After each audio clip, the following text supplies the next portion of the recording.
I see shapes of men and of horses. Where?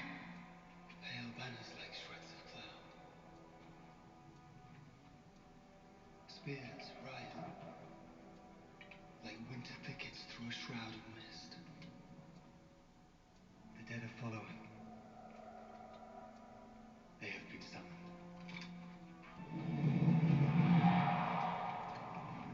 Who enters my domain?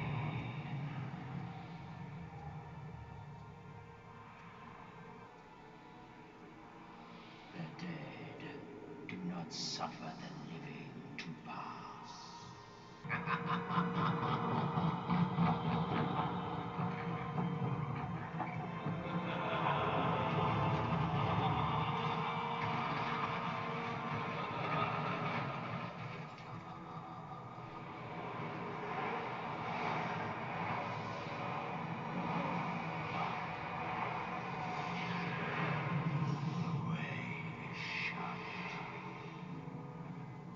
It was made by those who are dead, and the dead keep it.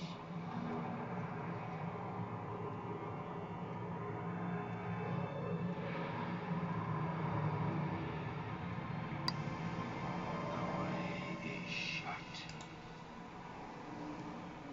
Now you must die. Welcome, miniature modelers, to another Shadow and Flame video. Today we'll be looking at my Army of the Dead. Now this is obviously painted up by myself, Flame, so don't expect amazing paint jobs like you would expect from Shadow. But nonetheless, I thought some of you might be interested to see it, as there's lots of conversions with the foot troops to make them a bit more individual. We'll be having a look at some of the command guys, also some conversions with the cavalry. Obviously there are only 2 official cavalry models, so I made some more of my own of those. And that includes Mountain Banner Bearer there. And we're just going to have a look at the army in general. I think this consists of 64 foot models in total, and there's 9 cavalry. So I hope you enjoy it. So if we have a look at the King of the Dead first, he is the leader of the army after all, and the only official one. The foot model is just basically as he comes out of the packet.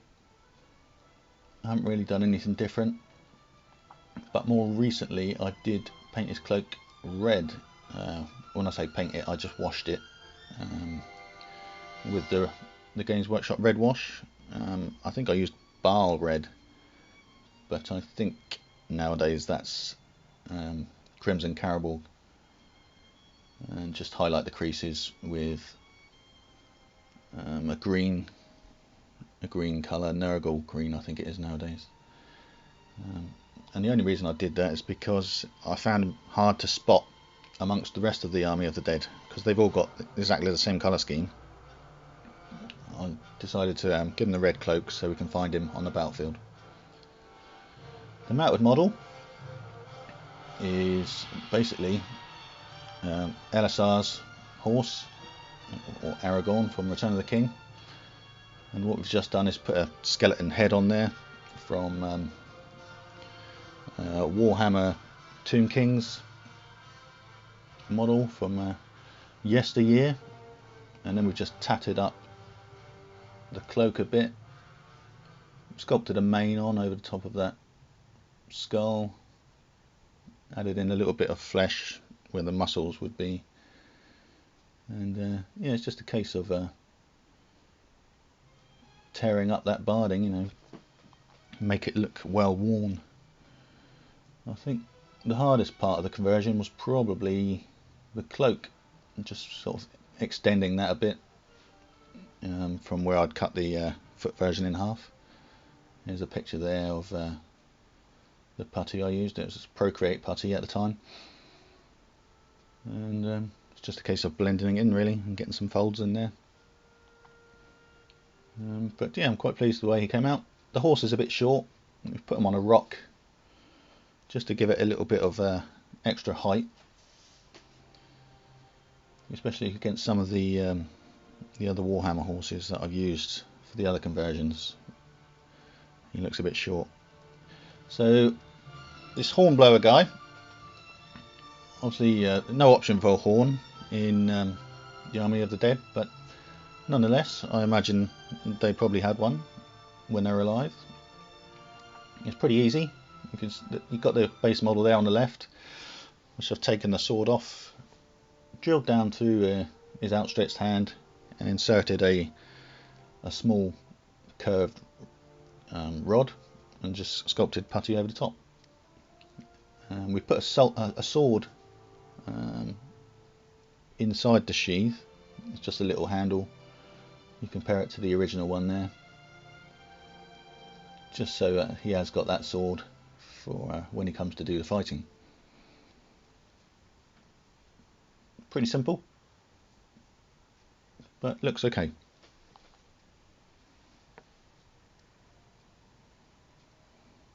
So we'll move on to some of the warriors, and so this is a before picture of before I painted them up. Obviously, it's just simple stuff like adding chainmail around the skirt, weapon swaps on like this one here. He's just had a sword replacing his spear. This guy had a head swap. I used one of the metal warrior heads for him, and this guy is just a repose with the arms really. So I've moved the arm up a little bit and twisted the wrist round 90 degrees. So all pretty simple stuff. I mean, this chainmail was probably the hardest. I mean, bear in mind these were all 5 years ago they were done, so I hadn't really nailed it down back then, but from a distance it doesn't look too bad. So here's 4 more.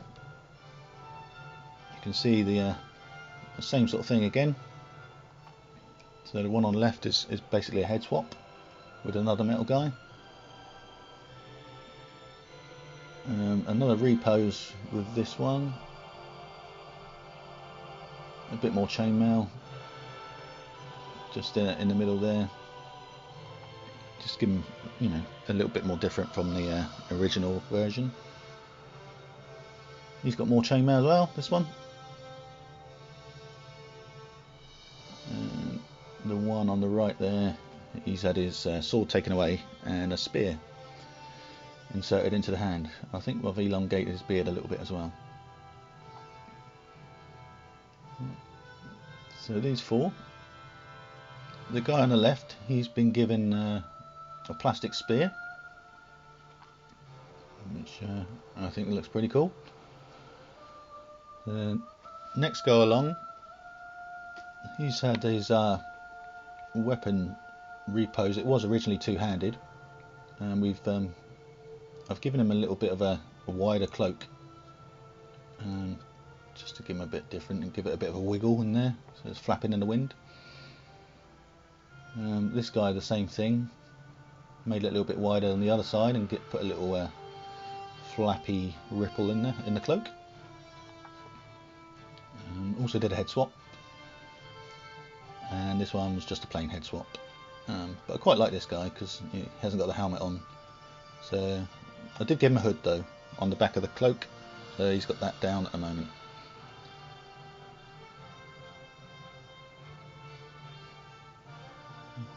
Right, so another 4. More chainmail around the skirt. Different arm, I think, from one of the other plastics. This guy's got a metal arm. He's sort of hanging straight down. He's sort of looming forwards. I quite like that one.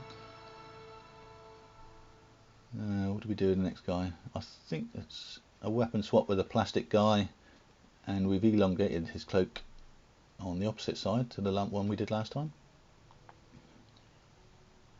And this metal guy he's had his sword taken away and he's got a plastic axe now.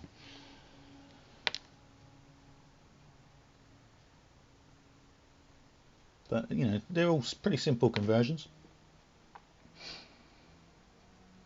Another 3 here, but no work in progress pick, unfortunately. This was a metal guy originally. He's been given a plastic spear arm. And what I've done is also given him a little or a short beard, and also drilled out his eye sockets, so it's a bit more skeletal. These next 2 are basically the same figure. The one on the right is more as he comes, except for the sword. He's originally holding up an axe in the air, and this one we've twisted the head around slightly and obviously reposed the arm, so he's sort of looking to stab somebody who's unfortunately in front of him. But I mean, we could go through the whole army here, but it's nothing different really. It's all weapon swaps, a little bit of chainmail here and there, head swaps, elongated cloaks. So it's individuality. So I think what we'll do now is we'll have a look at the banner bearer. Very nice model. Don't think you can get it anymore. It was quite a late addition to the Army of the Dead. I think it came out in 2009, which was a year after War of the Ring. I think War of the Ring came out 2008, because Banner Rules came out with War of the Ring, and then a year later they came out with rules for the SBG version. Unfortunately, they didn't come out with Captain of the Dead profile, which they also did include for War of the Ring, which is a bit of a shame. So if we compare that to my original banner bearer, which put together a year before the other one came out, so this was 2008, but I can't take all the credit for this at all, because the majority of the work was done by a talented young man by the name of Nathan Luckock, who is also known as Natan from the One Ring forums. In 2008 he decided he wanted a banner bearer for his Army of the Dead, and he set about sculpting his own. It was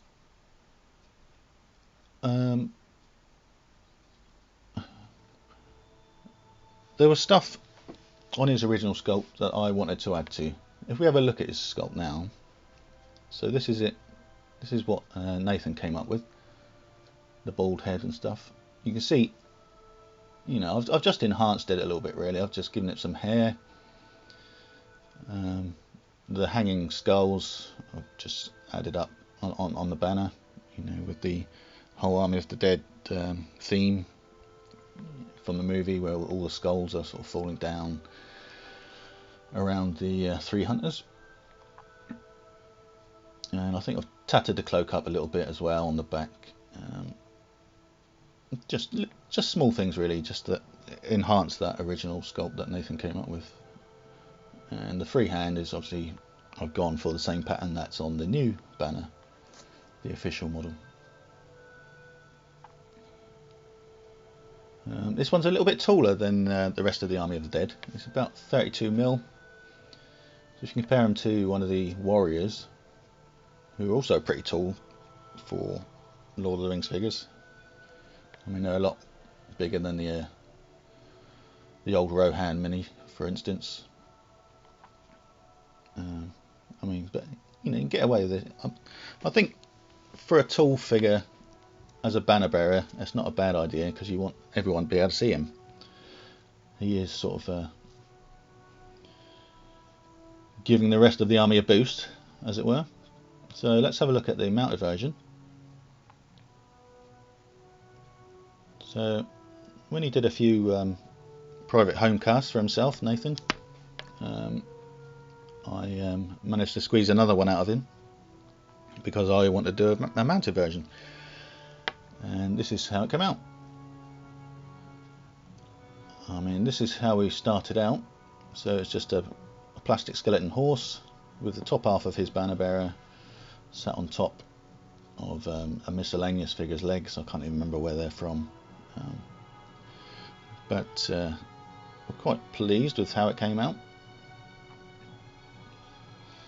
So he's just building up layers over the plastic skeleton slowly. You had the muscles and stuff. We'll talk about this a bit later on, but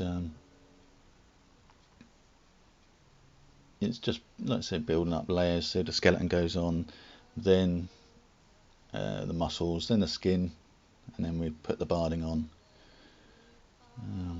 Obviously he's got a nice billowing cloak now, this fella. It's quite a dynamic model. I mean, that's some you can see some of the inner organs and guts of the rotting horse. It just sort of all adds to the aesthetics of the mini, which I quite like. It's quite a big horse. The Warhammer horses are a little bit bigger than the Lord of the Rings versions. It's quite nice. Only one ear on the horse, just little bits of rotten flesh and the bones showing through on the tail. I mean, here's the Lord of the Rings horse, the official Ride of the Dead. You can see it's a bit bigger. Not massively out of context, I don't think. I mean, he's a bigger character anyway from the foot version, so he's going to need a bigger horse to carry him around, I think. So it kind of works.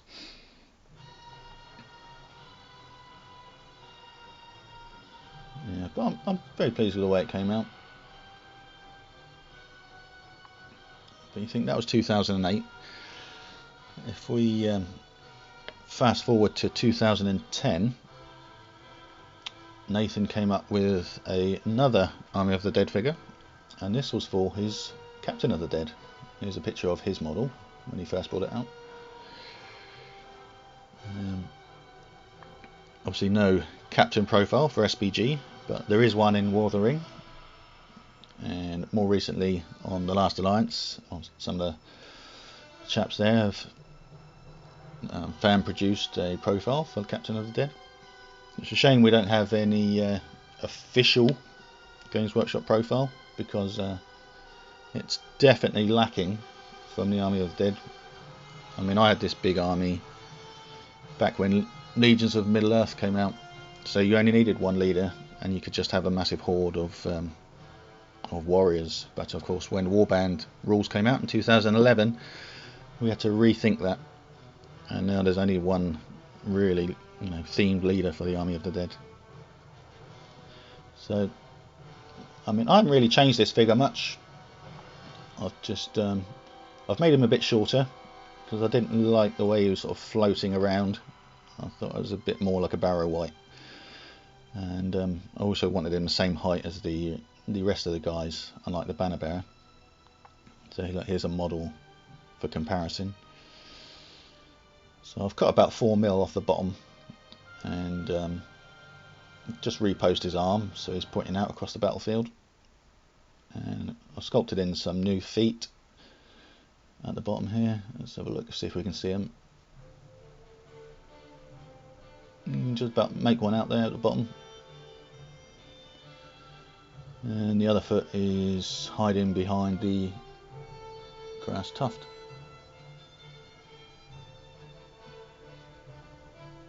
I mean, if we have a look carefully at what Nathan's done, he's put like a skeletal worm motif on the front of the character's armour, which I love, and on the back. It's a bit hard to see with my crummy paint job, but there's a dragon, or two dragons on the back, facing upwards. I'm not sure if we can make that out or not. I mean, my paint job here is not amazing, I've got to say. I mean, it's adequate for, you know, getting them up on the tabletop. There's a very simple guide I use. It's 12 steps, I think, and I've put that up on the Shadow and Flame website. So if you are interested on how I painted these guys up, it's kind of a grey-green theme. Check out the Shadow and Flame website under the tutorial section. So if we have a look at the mounted version, obviously I've used the same torso and top half. So he's just cut at the waist and made in a similar way to the banner bearer. In fact, I think I took some more work in progress shots of this guy, so we can have a better look. I mean, the head here was a swap with the King of the Dead's head, or his horse rather. So it's literally swapped them over. So the skeleton horse has gone on the King's horse, and the other one's gone on the skeleton horse. So I advise you get some source material, reference material, look at muscles and see how they lay on top of the skeleton, and then you can add some skin on, gradually build it up, and then you know, get the mane on and the tail. The rider's leg started off as a paper clip, just straighten out and then bend into leg shapes, and then you can sit him on top of the horse and then add in the rest of the putty and the rest of the barding. I mean, I know I make that sound simple, but it's just about building up in layers. That's all it is. You know, just one stage at a time. It's not a quick sculpt in any way, but you know, it's just take your time. You know, one day pose your skeleton, next day put your muscles in, the following day do your skin, then your hair, then your barding and all your details. So you know, it'll take a good week to make a model like this. And sometimes less is more, you know, because you don't want to cover it up too much with the barding. You want all that rotten skin and muscle sinew showing through that you worked so hard to put on in the first place, and it all sort of adds to that dead look. It's quite a nice model, this, for an unofficial one, and it fits quite nicely in with the Games Workshop range, I think. So here are the official 2 Riders of the Dead. Obviously 2 variants, a little bit limiting, so and I wanted a lot more than 2, but I mean, that's okay if you want them all looking the same, but I didn't. I like my armies to be all quite unique, really. And we'll have a look at some of the other ones that I did using the plastic Warhammer skeleton horses, I think.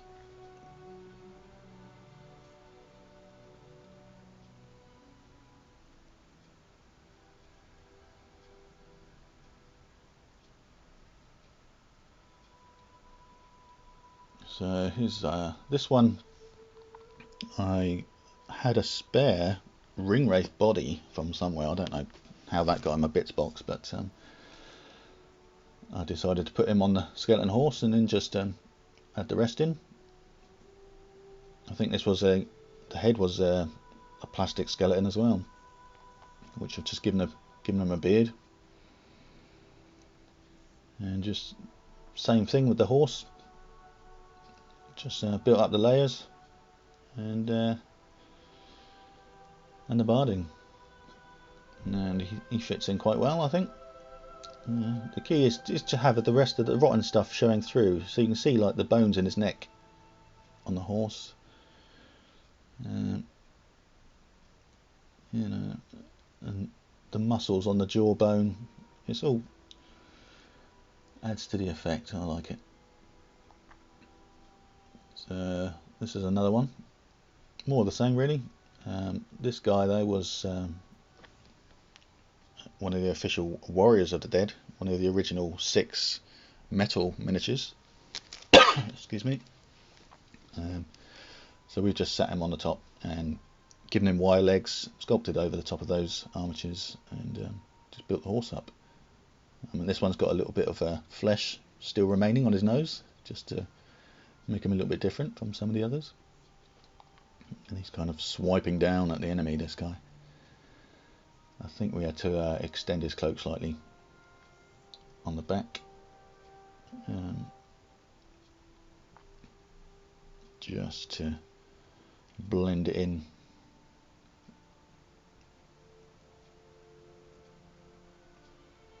So yeah, I'm really pleased with how these guys came out. So here's another 2, the final 2.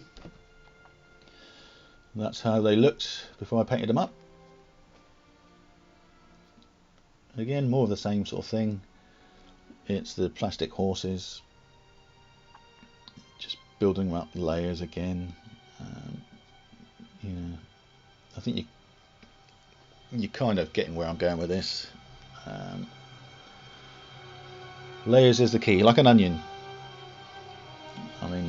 One of these is more gruesome than the rest, but this guy, I quite like the weapon. This was off a Warhammer skeleton. You don't see many scythes on the Lord of the Rings battlefield, apart from I think Farmer Maggot's got one, but it's a little bit different, and I thought, yeah, why not? I like that. He's going to keep it.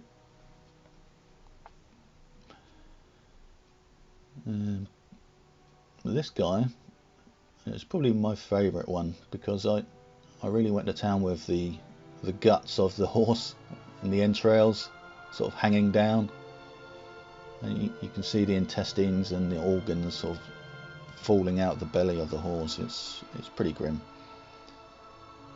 Just a little bit of fun that I had, just sort of playing around, trying to find something different, really. So that is effectively my cavalry and Riders of the Dead, and that's the end of the video. So here's the old army.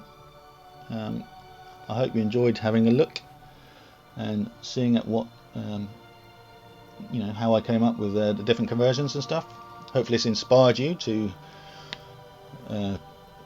change some of your own Army of the Dead, or build up a big force, because I really love that Army of the Dead theme. If you like what you see, comment below. If you want to see some more of my armies, say so.